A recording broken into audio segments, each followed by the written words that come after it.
राष्ट्रवाद को आयुध करिकी राष्ट्रवाद नारा देकी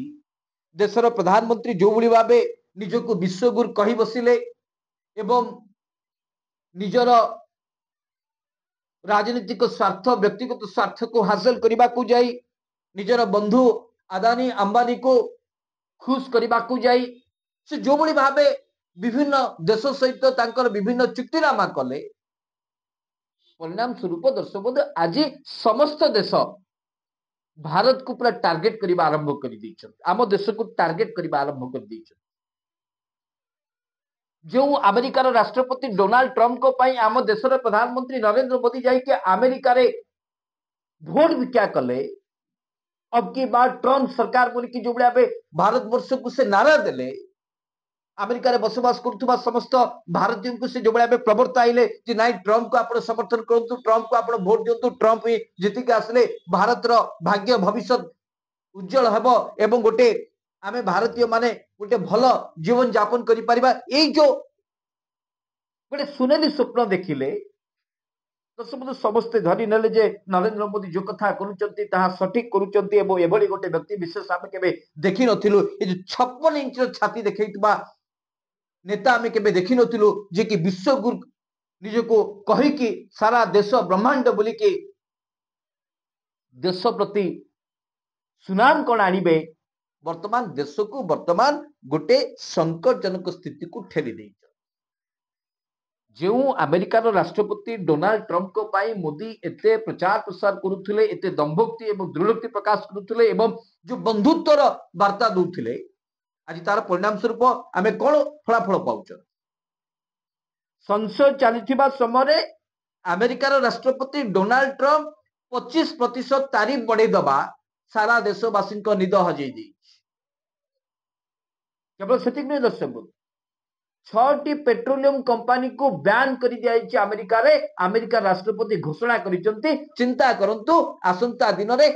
भारतीय मानक स्थिति अमेरिका कौन हवा जाउ अर्थात जो राष्ट्रवाद को कही कि अमेरिका सहित जो संपर्क अधिक मजबूत होची एक कथा कही कि जो आदानी को पाई सब किछि को माने सह्य करिनेले देशर प्रधानमंत्री नरेंद्र मोदी से आधार आजिका दिन में अमेरिका भारत वर्ष को धमकेबा आरंभ करिछि डरेबा आरंभ करिछि एवं पूरा गोटे ब्लैकमेलिंग करबा आरंभ करिछि संसद रे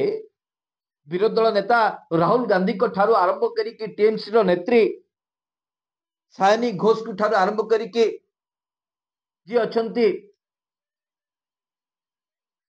गौरव गोगोई को ठारू आरंभ करके संजय सिंह का पर्यंत जो भी भाव अभिभाषण रखिले ऑपरेशन सिंदूर को लेकिन